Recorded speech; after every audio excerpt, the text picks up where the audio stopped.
जय हिंद दोस्तों, मैं सद्दाम और इस बार एजुकेशन में आप सभी का स्वागत करता हूं। मेरे प्यारे दोस्तों, एवरेज यानी औसत का नेक्स्ट वीडियो आप लोगों के सामने लेके मैं हाजिर हो चुका हूं और आज हम देखेंगे कुछ अलग पार्ट। ठीक है, तो नेक्स्ट पार्ट में क्या पढ़ना है हमें, चलिए देखते हैं इस पार्ट में हमें क्या पढ़ना है।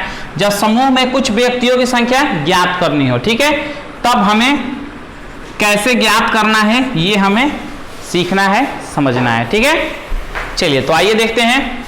किसी कक्षा के 60 छात्रों की औसत भार 55 केजी है। ठीक है, तो कह रहा है कि यदि लड़कियों का औसत 50 केजी और लड़कों का औसत 65 केजी है, तो कह रहा है कि लड़कियों तथा लड़कों का अलग अलग संख्या ज्ञात कीजिए। बहुत आसान और बहुत सिंपल तरीका बताऊंगा आपको, बिल्कुल मत घबराइएगा। देखिए, अगर हम बात करें तो बॉयज का जो औसत है वो कितना है, 65 है। गर्ल का जो औसत है 65 केजी है और गर्ल का जो औसत है 50 केजी है। तो देखिए दोनों का कह रहा है कि संख्या ज्ञात कीजिए। तो देखिए बहुत सिंपल तरीके से चलेंगे। इधर को हम बॉयज को ले लेते हैं और इधर को गर्ल को ले लेते हैं। ठीक है, यानी बॉयज है 65 और गर्ल है 50 और दोनों का कुल एवरेज कितना है, 60 छात्र कुल हैं, उनका एवरेज 55 है। तो देखिए ये इधर आएगा और एक लाइन इधर बढ़ा दीजिए। तो जो बॉयज का कुल में से डिफरेंस आएगा, ठीक है, वो रेशियो गर्ल का होगा और जो गर्ल का, ठीक है, कुल में से आएगा वो बॉयज का होगा। यानी देखिए हम 50 में से 55 घटाएंगे तो 5, तो ये किसका आया, बॉयज का आया। ठीक है, ये किसका देगा रेशियो, बॉयज का। और 65 में से 55 घटाइएगा तो 10, ये किसका रेशियो देगा, तो गर्ल का रेशियो देगा ये। अब देखिए सिंपल हमारा रेशियो निकल गया दोनों का, बॉयज और गर्ल का। तो देखिए कटेगा भी, क्योंकि रेशियो क्या होता है, एकदम सरल होता है, सिंपल होता है। जितना कटे काट दीजिए, 5 एकम 5, 5 दूनी के 10, तो एक रेशियो 2 आ गया। कोई दिक्कत नहीं होनी चाहिए।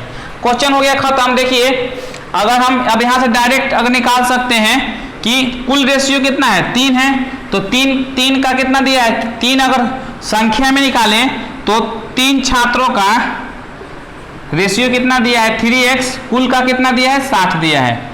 नहीं समझ में आएगा, चलिए ऐसे मान लीजिए 3 अनुपात का कितना है, कुल 60 है, तो 1 अनुपात का कितना हो जाएगा, 60/3, यानी कितना आया, 20। यानी 1 अनुपात का कितना आया, 20। यानी बॉयज 1 अनुपात है तो बॉयज कितना है, 20 है।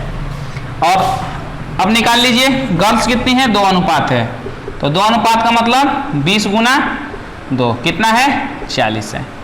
सिंपल। तो हमारा लड़कियां कितनी है, तो 40 है, गर्ल कितनी है 40 और बॉयज कितने हैं 20। यानी गर्ल की बात करें तो गर्ल कितनी हो गई, 40 दिख रहा है और बॉयज कितना हो गए, 20 हो गया। संख्या पूछा जा रहा था आपसे, निकल गया। किसके साथ जाएगा, ए के साथ जाएगा। कोई दिक्कत, क्योंकि पहले बोल रहा है लड़की तब लड़का बोल रहा है, तो 40-20 दिया है तो इसी के साथ जाएगा, अब इसलिए सी बात है। अच्छा, ये अगर समझने में आपको दिक्कत हो, इसे बिल्कुल दिक्कत नहीं होनी चाहिए।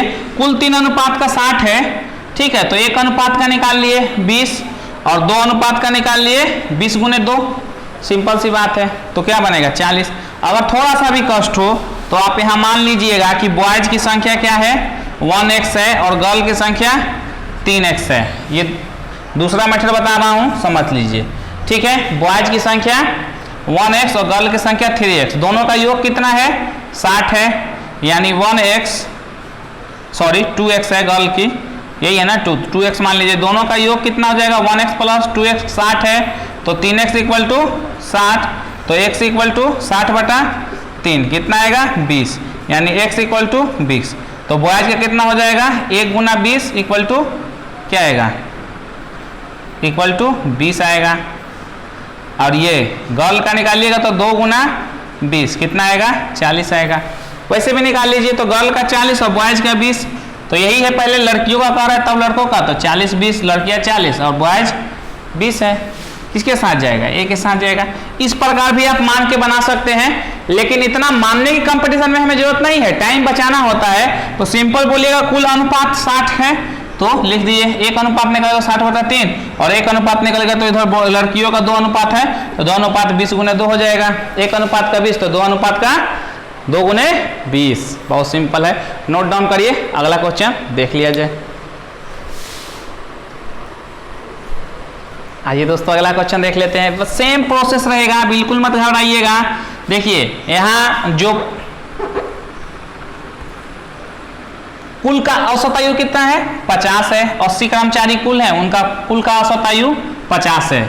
अब इसमें कह रहा है कि पुरुष कर्मचारी की औसत आयु 54 है, यानी पुरुष को मान लीजिए मैन, क्या मान लीजिए मैन 54 है, और महिला कर्मचारी यानी वुमेन का मान लीजिए 38 है। अब दोनों का रिलेशन बैठा देते हैं, बहुत सिंपल। 38 में से 50 घटाइएगा तो 12 बचेगा, और 54 में से 50 घटाइएगा तो 4 बचेगा। ठीक है, रेशियो है तो रेशियो में हम काट देते हैं, 4 एकम 4, 4 3 12, यानी 3 अनुपात कितना आया, 1 आया। अब निकाल लेते हैं सिंपल, कुल 4 का अनुपात कितना है, 4 अनुपात का 80 है, तो 1 अनुपात का 80/4 20 आएगा। 1 अनुपात का कितना आया, 20 आया। ठीक है, इस प्रकार से आप निकाल सकते हैं। और तो 3 अनुपात का कितना है, मैन का कितना है 3 अनुपात, तो 3 अनुपात का कितना हो जाएगा, 20 × 3 कितना हो जाएगा, 60 हो जाएगा। अब देखिए ये 3 किसका है, तो मैन का है, और ये 1 किसका है, तो वुमेन का है।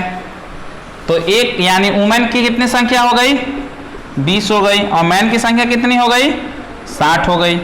और इसी दोनों की संख्या पूछा जाता। अच्छा कहता कि इन दोनों का अनुपात निकालिए, तो आप क्या करते, यहीं पे छोड़ देते, 3 अनुपात 1 आपका आंसर हो जाता है। बहुत सिंपल क्वेश्चन था। चलिए तो यहाँ से संख्या पूछा तो 60-20 हुआ, किसके साथ जाएगा, बी के साथ जाएगा 60-20।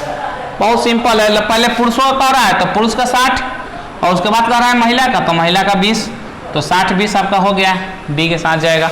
नोट कीजिए, बहुत ही सिंपल होता है, चुटकियों में सॉल्व हो जाएगा। बिल्कुल आपको ध्यान कंसंट्रेट रखना है, जैसे बता रहा हूँ वैसे करना है, टाइम भी बचेगा और क्वेश्चन चुटकियों में सॉल्व भी हो जाएगा। मेरे प्यारे दोस्तों चलिए इसको नोट डाउन करिए, अगला क्वेश्चन आपके लिए आ रहा है। मेरे प्यारे दोस्तों ये क्वेश्चन आपके लिए, देखते हैं कमेंट सेक्शन में सबसे पहले किसका जवाब आ रहा है। होटल मैनेजमेंट 1993 में पूछा हुआ क्वेश्चन है। चलिए तो इसको सॉल्व करिए और देखते हैं सबसे पहले कमेंट किसका आ रहा है। ध्यान रखिएगा इसमें केवल अनुपात पूछा जा रहा है, संख्या नहीं पूछा जा रहा है। तो बस सिंपल, बहुत सिंपल स्टेप में अनुपात निकल जाता है। तुरंत निकाल के कमेंट किया जाए, देखते हैं सबसे पहले जवाब किसका आ रहा है। तो तुरंत कमेंट सेक्शन में कमेंट कीजिए। आइए कुछ अलग अलग टाइप के भी क्वेश्चन याद कर लें, दोबारा से रिमाइंड कर ले, रिवीजन कर ले। तो चलिए आइए देखते हैं। मेरे प्यारे दोस्तों अगला क्वेश्चन देखिए क्या कह रहा है। तो अगला क्वेश्चन देखने से पहले आपको फिर वही याद करिए, n × AB इक्वल टू क्या होता है, योग होता है। दिल्ली पुलिस 1993 में पूछा हुआ क्वेश्चन है। 100 संख्याओं का औसत ज्ञात करने पर 40 प्राप्त होता है, यानी नंबर 100 है और औसत 40 है, तो योग कितना हो जाएगा, 4000 हो जाएगा। कह रहा है कि बाद में भाई साहब लोग को पता चला कि एक संख्या 53 था लेकिन उसको 83 पढ़ लिया गया। तो कह रहा है कि ठीक औसत क्या होगा, यानी फिर से औसत निकालना पड़ेगा। ये गलती का नतीजा है। कौन भाई साहब गिनती कर रहा था, गलती कर देते हैं, बताइए कौन ऐसे नोट कर रहा था। चलिए कोई बात नहीं, घबराना नहीं है। देखिए 53 था और 83 लिख दिया, यानी ज्यादा लिख दिया। तो कितना ज्यादा लिख दिया, तो निकाल लेते हैं 83 - 53, 0 और 5 3 8, 30 जो था ज्यादा लिख दिया। ठीक है, 30 ज्यादा लिख दिया, तो कुल योग में से अगर हम 30 को घटा दें तो सही योग निकल जाएगा, क्योंकि एक संख्या जो 53 था उसके जगह पर 83 लिख दिया, तो कितना ज्यादा लिखा, 30। तो अगर कुल योग सही वाला, सही कुल योग, सही वाला कुल योग कितना हो जाएगा अपना 4000 में से, अगर ये तो गलत में से गलत था, गलत में त्रुटि हो गई थी, उसका योग था। इसमें से अगर सही करना है तो हमें 30 घटाना पड़ेगा, क्योंकि 30 अधिक लिख दिया गया था। तो कुल योग में से 30 घटा दीजिए तो सही वाला निकल जाएगा, यानी 3970 निकल गया। ठीक है, अब देखिए, अब आराम से निकाल लीजिएगा। अब तो कह रहा है कि ठीक वाला औसत क्या होगा, तो ठीक वाला औसत निकाल लीजिए। ठीक औसत क्या हो जाएगा, योग बटा संख्या। ठीक वाला योग कितना है 3970 और संख्या कितना है 100 है। 1 0 से 1 0 कैंसिल आउट, ये 10 से भाग दीजिएगा तो 39.7। कोई दिक्कत नहीं होनी चाहिए। किसके साथ जाएगा, बी के साथ जाएगा। तो ठीक वाला औसत आ गया 39.7। बहुत सिंपल। देखिए इस टाइप के क्वेश्चन आते हैं, इसलिए मैं सोचा डिस्कस कर लूँ, नहीं तो शायद पार्ट वाइज में छूट जाए। तो कुछ अलग अलग टाइप का भी क्वेश्चन है जो डिस्कस करना जरूरी है। अब नया देखते हैं, अलग क्वेश्चन देखते हैं, उसके बाद जो सॉल्व करेंगे वो भी बिल्कुल अलग टाइप का रहेगा। तो फिलहाल तो आप इसको नोट डाउन करिए, फिर अगला क्वेश्चन बिल्कुल अलग और नया आने वाला है। आइए दोस्तों अगला क्वेश्चन देखते हैं, सॉल्यूशन लिखते हैं। याद रखिएगा n into a V equal to योग होता है। कह रहा है कि एक परिवार में माता पिता का औसत, यानी नंबर मेंबर कितने हैं 2, यानी कुल संख्या 2 हो गई, एवरेज 35 है। माता पिता का एवरेज कितना है 35, तो दोनों का वर्षों का योग कितना हो जाएगा 70 वर्ष। ठीक है, योग निकाल लिया। अब कह रहा है कि पिता माता और पुत्र यानी 3 लोग हो गए और तीनों का कितना है 27 वर्ष है। तो कुल तीनों का योग कितना हो जाएगा, गुना कर दीजिए, 70 के 21 और 3 दूनी के 6 और 2 8, 81 वर्ष हो गया। देखिए तो कह रहा है कि पुत्र की आयु कितनी है, एसएससी 2010 में पूछा हुआ क्वेश्चन है और कितना मस्त और कितना बेहतरीन तरीके से आपको सिखाया हूं कि आप चुटकियों में निकाल सकते हैं। चलिए तो तीनों लोगों का 81 वर्ष है, माता पिता पुत्र का 81 वर्ष है और माता पिता का 70 वर्ष है। अगर तीनों में से माता पिता का घटा दें तो जो बचेगा वो पुत्र का होगा, सीधी सिंपल सी बात है। घटा दीजिए, कितना आएगा 11 वर्ष। किसके साथ जाएगा, बी के साथ जाएगा। बहुत ही सिंपल, बहुत ही आसान। नोट डाउन करिए कितना सिंपल क्वेश्चन था। अगला क्वेश्चन भी देख लेते हैं। आइए दोस्तों, बहुत ही धमाकेदार क्वेश्चन है, तो कहीं मत जाइएगा वीडियो छोड़कर, एकदम बने रहिए साथ में, क्योंकि अगला जबरदस्त क्वेश्चन आप लोगों के सामने लेके आने वाला हूं। तो मेरे प्यारे दोस्तों आइए, पहले तो हम एसएससी 2010 में जो पूछा गया क्वेश्चन है उसको एक बार देखते हैं और समझने की कोशिश करते हैं। देखिए मेरे प्यारे दोस्तों, क्या कहा जा रहा है आपसे कि एक व्यक्ति ए से बी x किलोमीटर प्रति घंटा के औसत चाल से जाता है। चलिए मान लीजिए ए है और ये बी है, ठीक है। यहाँ से यहाँ इसकी जो जाने में जो चाल है वो x किलोमीटर प्रति घंटा है, ठीक है, ए से बी। फिर वापस में उसकी जो औसत चाल है कह रहा है तथा वापिस बी से ए तक y किलोमीटर प्रति घंटा की औसत चाल से लौट आता है, ठीक है। तो कह रहा है तो पूरी यात्रा में उसकी औसत चाल कितनी थी। एसएससी 2010 डायरेक्ट भी बना सकते हैं, लेकिन यहाँ से मैं बिल्कुल एक फॉर्मूला, एक कॉन्सेप्ट देने जा रहा हूँ और अगला क्वेश्चन डायरेक्ट हम सॉल्व करेंगे। तो आइए पहले हम समझते हैं। यहाँ मान लेते हैं, हमने मान लिया। अच्छा, औसत चाल हमारी क्या होगी, औसत चाल क्या होगी आपको पता होना चाहिए। औसत चाल क्या होता है, कुल दूरी बटे कुल समय, ठीक है। चाल इक्वल टू दूरी बटा समय और औसत चाल इक्वल टू कुल दूरी बटे कुल समय, ठीक है।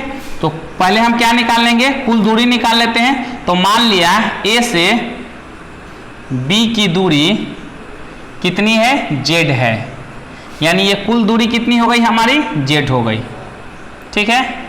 अब देखिए तो हम कह सकते हैं कि हमारी जो दूरी हो गई क्या है, जेड है। तो देखिए पहले हम क्या करते हैं, पहले हम समय को निकाल लेते हैं, ठीक है।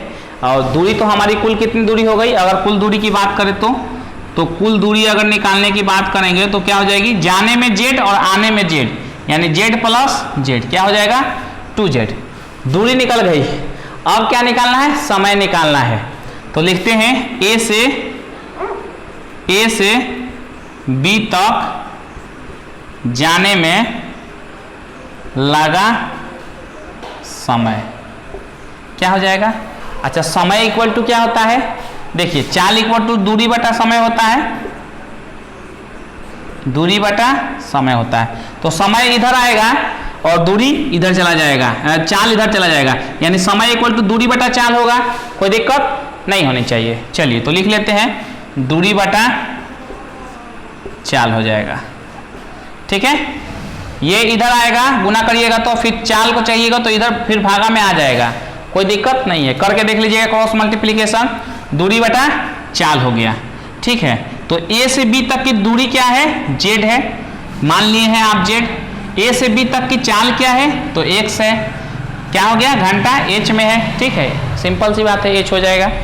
तो जेड बाई एक्स, क्योंकि अगर जेड को आप क्या माने हैं, जेड किलोमीटर माने हैं। ठीक है, 2z किलोमीटर हो जाएगा। ठीक है, यहाँ तो जेड किलोमीटर दूरी है, लिख दीजिए, किलोमीटर यूनिट दिया है तो यूनिट आप लिख दीजिए कि आपने जेड किलोमीटर दूरी को मान लिया है।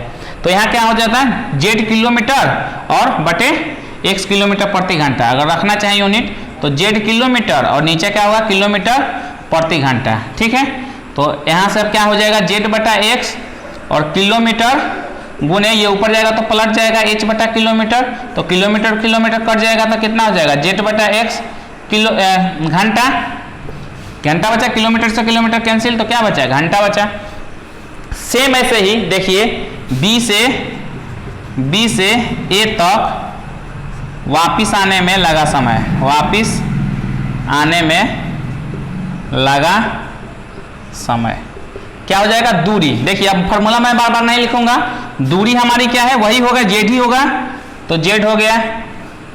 ठीक है, और किस रफ्तार से, यहाँ चाल कितना है, चाल की जगह पर क्या रखेंगे, वापस में वाई है, वाई, और यूनिट रख के काटे हैं तो एच आया है, देख चुके हैं, और समय निकाल रहे हैं तो वैसे भी एच ही होगा। ठीक है, घंटे में दिया है तो घंटा ही होगा, जेड बटे वाई घंटा। जाने में लगा समय और वापस आने में लगा समय, तो हमें तो चाहिए कुल समय, तो कुल समय क्या होगा, जाने में और आने में, यानी 2z दूरी तय करने में लगा समय, 2z दूरी तय करने में लगा समय क्या हो जाएगा, जाने में लगा समय क्या हो जाएगा, जेड बाई एक्स, और आने में लगा समय जेड बाई वाई। ठीक है, कोई दिक्कत नहीं होनी चाहिए, दिख रहा है। अब यहाँ जेड कॉमन ले लीजिए तो क्या हो जाएगा, 1 बटा एक्स और 1 बटा वाई। यहाँ जेड बाहर ही रहने दीजिए, एक्स वाई एलसीएम ले लीजिए, दिख रहा है ना, हाँ दिख तो रहा है। ये एक्स से एक्स कैंसिल तो वाई बचेगा, और भाग दीजिएगा तो वाई से वाई कैंसिल, एक्स बचेगा, एक्स में 1 से गुना करिएगा तो एक्स ही रहेगा। चलिए दिख रहा है, कोई बात नहीं। अब यहाँ लिख लेते हैं, तो हमारा क्या आ गया, Z into X plus Y बटा एक्स वाई, यही आया। चलिए अब हमारा निकल गया कुल दूरी 2z और कुल समय z into 2x plus Y और बटे इंटू एक्स इंटू वाई। ठीक है, अब देखिए आप इसको नोट करिए। अब हम क्या करेंगे, औसत चाल का फॉर्मूला लगा के औसत चाल निकाल लेंगे। तो आप इसको फटाक से नोट करिए, मैं मिटाऊंगा। चलिए चाहे एक काम करते हैं, इधर तो आपको दिख रहा है ना, चलिए इधर बता देते हैं। तो आपका औसत चाल क्या हो जाएगा, दिख रहा है ना, हाँ दिख रहा है। चलिए चलिए कोई बात नहीं, यहाँ थोड़ा कंसंट्रेट हो जाइए। औसत चाल इक्वल टू क्या होता है, कुल दूरी बटा कुल समय। चाहे एक काम करिए, आप नोट कर लीजिए, थोड़ा यहाँ दिक्कत होगी, दिखाई सही से नहीं देगा। आइए दोस्तों देखिए, इसका यूज है छोड़ दिया। अब औसत चाल हमारा क्या हो जाएगा, औसत चाल ही पूछा जा रहा है आपसे। औसत चाल इक्वल टू कुल दूरी बटा कुल समय पूछा होता है। ठीक है, कुल दूरी बटा कुल समय होता है। कुल दूरी कितना है, 2z है, जाने में और आने में, फिगर नोट किया होगा आपने। और कुल समय कितना लगा, तो ये है कुल समय निकाले हैं, z इंटू देखिए x प्लस वाई बटा x इंटू वाई। अब देखिए हम क्या करेंगे, इसको मिटा देते हैं, ये क्योंकि आपने पहले ही नोट कर लिया होगा। चलिए अब इत्मीनान से सॉल्व कर लेते हैं, थोड़ा इसको बीच में लिख दें। z से z कैंसिल आउट हो जाएगा, तो 2 बटे, देखिए अब 2 ऊपर अकेले है और यहाँ अंश और दोनों में है, तो 2 बटा 1 कर सकते हैं, और नीचे x plus Y x into Y कर सकते हैं, 2 बटा 1, और ये ऊपर जाएगा तो पलट जाएगा, एक्स वाई बटे एक्स प्लस वाई हो जाएगा। तो हमारा क्या हो गया, जब 2 गुना कीजिएगा तो 2xy बटे नीचे क्या बचा, x प्लस वाई। और किस में और चाल निकाल रहे हैं तो किलोमीटर प्रति घंटा। यूनिट रख के भी सॉल्व करते तो कैलकुलेट करके किलोमीटर प्रति घंटा ही आता। ठीक है, किसके साथ जाएगा औसत चाल, किसके साथ, देखिए बी के साथ जाएगा। और ये फॉर्मूला हो गया, इसको आप अच्छे से याद कर लीजिएगा, 2xy। ये वेरी वेरी इंपॉर्टेंट फॉर्मूला हो गया, वेरी वेरी इंपॉर्टेंट, हाईलाइट कर लीजिए। जितना क्वेश्चन आएगा आप डायरेक्ट बनाना है हमें। ठीक है, जितना क्वेश्चन आज मतलब हम सॉल्व करेंगे इस पे डायरेक्ट सॉल्व करेंगे। तो ये वेरी वेरी इंपॉर्टेंट फॉर्मूला है, इसको जरूर नोट करिए और इसको रट जाइएगा इस फॉर्मूला को। ठीक है, नोट कर लीजिए, अगला क्वेश्चन देखते हैं। ठीक है, आइए दोस्तों फटाफट सॉल्व करते हैं, सॉल्यूशन की तरफ बढ़ते हैं। बेहद आसान क्वेश्चन है, घबराना तो हमें है ही नहीं, पहले ही बोल दिया था। अब देखिए ए बी वही कहानी है। चलिए ए से बी तक जो जा रहा है तो उस रफ्तार को हमने क्या माना था, x माना था। तो x कितना है अपना 63 किलोमीटर प्रति घंटा।